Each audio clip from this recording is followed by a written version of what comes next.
जोहार दोस्तों, मैं संजय भगत और आज हम बात करने जा रहे हैं पेशा एक्ट पर। पेशा एक्ट पर झारखंड में बहुत विवाद चल रहा है।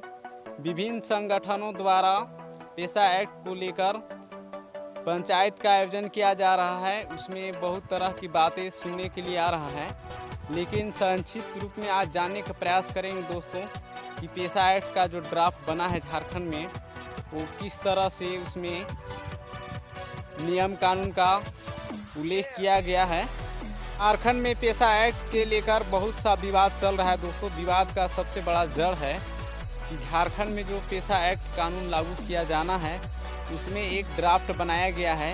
उसमें साफ शब्दों में सबसे ऊपर लिखा गया है कि झारखंड जो पंचायती राज 2001 में कानून बना है, उसके तहत ही इसमें संशोधन करके पेशा एक्ट को लागू किया जाना है।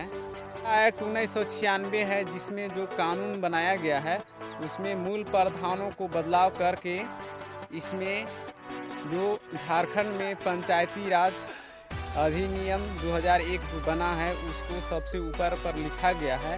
यहीं से सबसे बड़ा विवाद का जड़ है, क्योंकि पेशा एक्ट में जो कानून जो अधिकार आदिवासियों को मिलना है उसे कहीं न कहीं वंचित किया जा रहा है।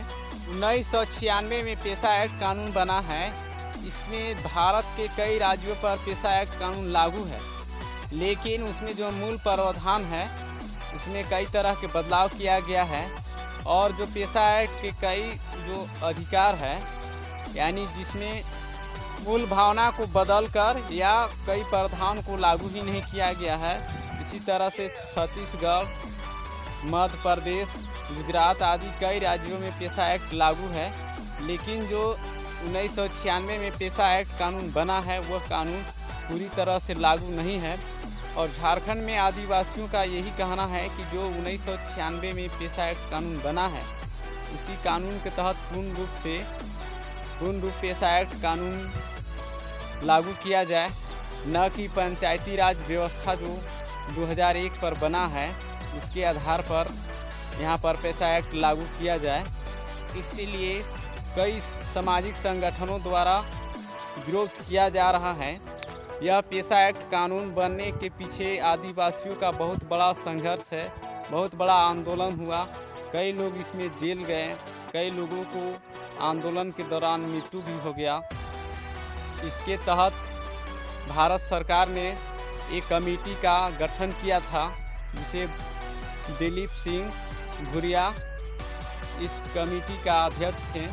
और उन्होंने भारत के विभिन्न राज्यों में जाकर आदिवासी के रीति रिवाज और परंपरा को समझने के बाद उन्होंने पेशा एक्ट कानून बनाया, जिसमें आदिवासी की अधिकार और उनकी क्या स्थिति है, वो किस तरह से आगे बढ़े, इसको लेकर उन्होंने बहुत चिंतन मंथन किया। इसके बाद इस तरह के कानून बनाया गया और इसे राज्यों को लागू करने के लिए अधिकार दिया गया। अब दोस्तों, आप पेशा एक्ट के विषय में क्या समझते हैं और आपके पास क्या जानकारी है, आप कमेंट के माध्यम से हमें अपना विचार अवगत करें।